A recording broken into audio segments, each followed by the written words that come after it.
Obrigado, Juliana, pela apresentação, obrigado pela atenção de vocês, de presença no evento. Então, como a Juliana comentou, vou falar um pouquinho sobre o meu trabalho de doutorado, que dessa parte em específico eu trato sobre carbono e nitrogênio do solo em campos sulinos, com fertilização e sobre a semeadura de espécies. Então, para começar a falar um pouco sobre o bioma Pampa, vocês com certeza já devem ter visto esse tipo de notícia por aí, nos jornais, nas revistas, na televisão, retratando sobre o grande desmatamento, a grande diminuição do bioma Pampa em conversão para cultivos agrícolas, principalmente soja, que é também o bioma mais degradado do país e o menos protegido, que tem menores áreas de proteção ambiental, e que perdeu aí em torno de 21% de vegetação nos últimos 34 anos. Então, além da comunidade jornalística, digamos assim, estar preocupada, a comunidade científica também está muito preocupada com essa conversão exacerbada de campos nativos para lavouras anuais. E não só aqui no Brasil, mas também nos nossos vizinhos, Uruguai e Argentina, muitas das áreas de pastagens naturais já foram convertidas para lavouras anuais, principalmente na Argentina, que é o Pampa úmido argentino, é os regiões de solos mais férteis, e a maior parte da produção agrícola do país está em cima do Pampa. Muito bem. E não é à toa que esse pessoal está todo mundo preocupado. Se a gente analisar de 1985 até 2022, a gente vê que nós tínhamos lá em 85 9,3 milhões de hectares de pastagens nativas no Rio Grande do Sul. Em 2022, nós temos 6,5 milhões. Em contrapartida, se olharmos a produção pecuária, nós saímos de 5,6 milhões de hectares e fomos até agora, ano passado, 8,4 milhões de hectares. Ou seja, no ano de 2012 ocorreu essa inversão, nós começamos a ter mais lavouras dentro do bioma Pampa do que pastagens nativas. Isso traz uma preocupação muito grande por diversos fatores. E um deles que eu quero retratar aqui com maior ênfase é também a questão dos estoques de carbono e nitrogênio desses sistemas. A gente não tem muitos dados em cima de pastagens naturais, mas essa meta-análise global aqui, que envolve pastagens nativas de diversos locais do mundo e com muitos dados, muitos pontos de avaliação aqui no sul, na América do Sul, vocês percebem que, à medida que eu converto pastagens nativas para lavouras anuais, à medida que vai passando o tempo aqui, com 50 anos, ocorre uma drástica redução dos estoques de carbono nesses ambientes, principalmente em locais de precipitação menor e nas camadas superficiais do solo, que é exatamente onde ocorre a movimentação, a aração, a gradagem, o preparo desses solos. Então, falando um pouquinho ainda sobre o valor histórico do Pampa, para quem não conhece, para quem não é da região, o Pampa, na verdade, não se restringe somente ao Rio Grande do Sul, a nossa preocupação. Os trabalhos envolve todo o Uruguai, 7 províncias da Argentina, e essa criação de gado em cima de pastagens nativas não é algo recente. A gente sabe que começou lá ainda no período dos jesuítas, mais de 500 anos atrás. Evidentemente que não foi a carne o produto mais explorado naquela época, nós passamos pelo ciclo de couro, do sebo, depois do charque, e somente em 1920 que a indústria frigorífica de fato entrou no Rio Grande do Sul e começou a explorar a carne desses animais. Esses animais antigamente se alimentavam de pastagens nativas, aquilo que a gente chama de bioma Pampa ou campos nativos hoje. Não é nada diferente. Olhando então para o nosso bioma Pampa do Rio Grande do Sul, a gente vê que tem uma diversidade de espécies muito grande. Se a gente olhar somente aqui as teráceas e coáceas, e essa composição muito rica de flora de diferentes espécies confere então diferentes fitofisionomias do nosso bioma Pampa, ou seja, diferentes características de composição de espécies e também diferentes classes de solo. Vocês percebam aqui no mapa de solos do bioma Pampa, principalmente a grande presença de artissolos, de planossolos, dá praticamente 50% do bioma. Também temos uma quantidade bastante expressiva de neossolos, e mais ao norte ali do bioma, que praticamente essa região já foi toda convertida em lavouras de soja, ainda tem bastante nitrossolos e latossolos. E a combinação dessas classes de solo e as fitofisionomias nos traz então uma vegetação característica. Por exemplo, solos graminosos da região da Campanha, solos de barba de bode, que é aquele que eu falei que praticamente já está extinto, que é no norte do estado, campos arbustivos ali na região do escudo cristalino, solos rasos na região da Campanha, areiais lá em Alegrete, e solos mistos aqui na Depressão Central, inclui a Estação Experimental da UFRGS. E por que converter? O que nenhum daqueles nossos artigos e notícias que eu mostrei antigamente conta para nós e conta para a comunidade? Por que houve tanta conversão de campos nativos para lavouras anuais? Na verdade, é uma questão muito capitalista aqui. Por quê? Se a gente considerar a pastagem nativa, a produção pecuária em cima de campos nativos na sua forma mais tradicional possível, nós temos em média, aí, pelos dados de estudos, em torno de 60 quilos de peso vivo por hectare. Isso sendo bonzinho aqui com os preços do gado, R$ 620 por hectare. Quando a gente faz uma lavoura de soja, também sendo modesto aqui na produtividade da última safra, que foi uma quebra, 57 sacos por hectare, R$ 8.000 por hectare ano, obviamente com um investimento bastante alto, de 4 mil. E sendo realista, que é o que mais acontece no bioma pampa, que é o arrendamento. Um terceiro, o produtor da terra arrenda um terceiro, em torno ali 9, 10, 12 sacos por hectare. Isso nos dá, o produtor sem trabalhar, ele consegue R$ 1.400 por hectare. Mas será que eu não consigo melhorar um pouquinho, em parte, essa minha produtividade pecuária para poder empatar uma lavoura anual? A gente sabe que sim. Diversos dados já nos mostram isso. Então, nesse primeiro momento, olhem para esse lado esquerdo do gráfico. Vocês vejam que aqui nós temos tecnologia de processo, ou seja, sem introdução de fertilizantes, sem introdução de outras espécies em cima do bioma pampa. Somente controlando a oferta de forragem e manipulando a estrutura do pasto, a gente praticamente consegue ultrapassar já aquela produção de soja lá. 230 quilos a R$10 o quilo dá R$ 2.300 por hectare. Muito bem. Nessa parte aqui do gráfico, nesse nível de intensificação até o 2 aqui, a gente já tem dados bastante consolidados, inclusive aqui da estação experimental, que é o que eu mostro para vocês, onde numa janela de manejo com oferta de 8 a 12%, até 35% de touceiras, uma altura da forragem até entre 10 e 12 centímetros e uma massa de forragem de 1.400 e 2.500 quilos, estaria otimizando essa produção e também beneficiando o ambiente em cima de pastagens naturais. O grande lapso ainda de conhecimento é ainda nessa parte direita do gráfico, a parte amarela, que também é o grande pulo em termos de produção animal. Por quê? O que acontece quando eu coloco a calagem, eu coloco nitrogênio sobre semeio espécies ou até mesmo irrigo essa pastagem natural? Vocês veem que o potencial produtivo começa a aumentar bastante. A gente tem ainda muitas coisas a serem estudadas, até porque não temos muitos dados de fato dessa parte. E é onde a gente quer focar o nosso trabalho. Então, quais seriam as limitações dos campos sorinos? De uma forma geral, o que vários artigos já nos trazem, nós temos acidez do solo, baixo fósforo disponível, baixa matéria orgânica e predominância de plantas estivais, ou seja, plantas que crescem somente no período de verão.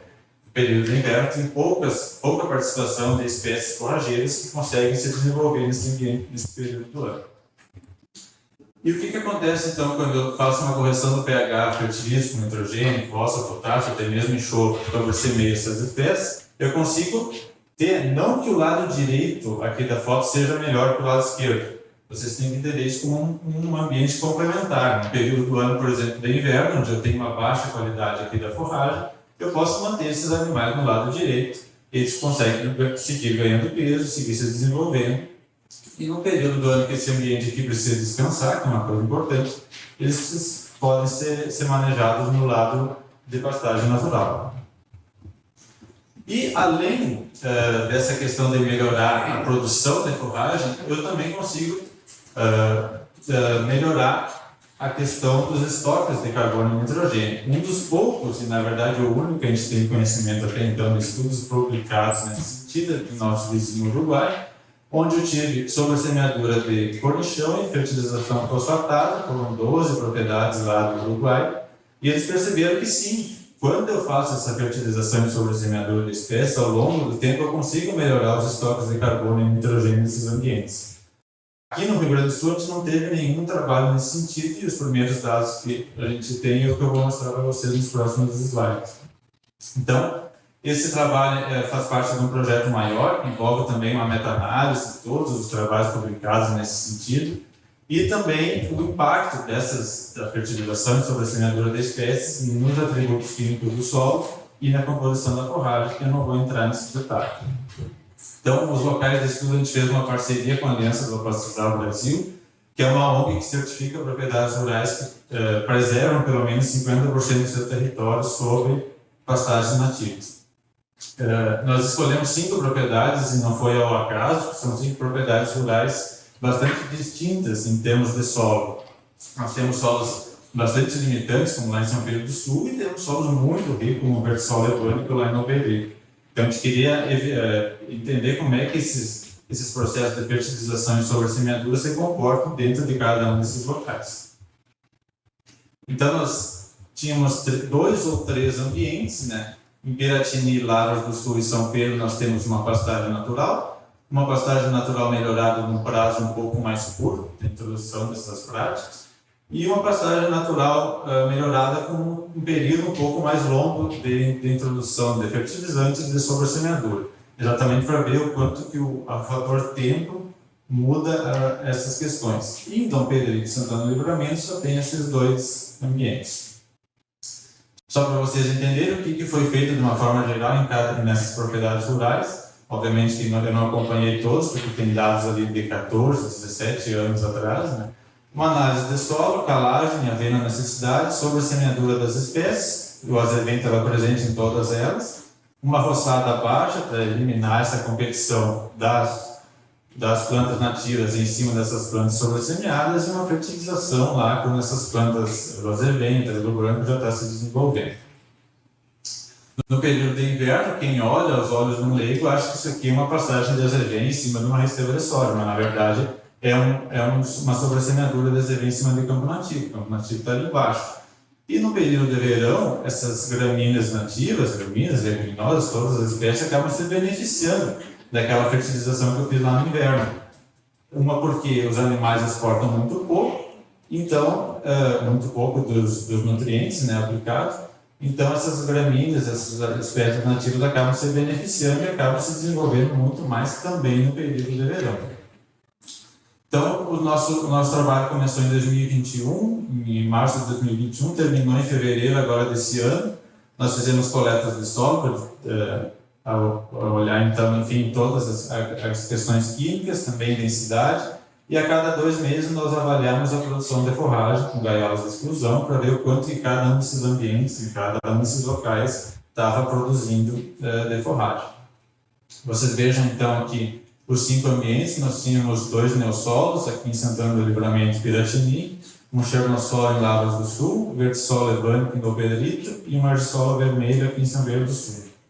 O azevém, como eu falei, estava presente em todos os ambientes. Dom Pedrito tinha também trevo branco no chão, assim como São Pedro do Sul. Então, eram os 2 locais que tinham leguminosas também em todo o semeador. Olhando então para os estoques de carbono, vocês vejam aqui essa barrinha mais clara é a passagem nativa, sem nenhuma introdução de espécies, sem nenhum tipo de fertilização. E à medida que aumenta a cor da barrinha, aumenta o tempo de melhoramento. Vocês vejam que em todos os locais, à medida que eu aumentei o tempo de introdução de espécies, de fertilização anual, eu consegui aumentar esses estoques de carbono. Principalmente, o que nos chama muita atenção é em São Pedro do Sul, que apenas 4 anos após a introdução dessas espécies e a fertilização, eu já consegui ter um aumento significativo aqui nos estoques de carbono desse ambiente.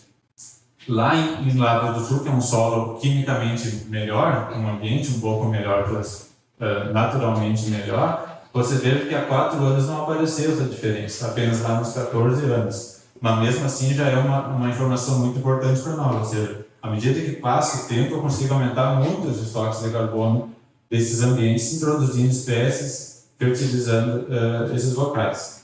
A mesma coisa acontece com o nitrogênio. Vocês vejam também que quando eu aumento o tempo de implantação de espécies de sobressemeadura, eu aumento esses estoques de nitrogênio em todos os ambientes com um maior período, né, de aplicação dessas práticas.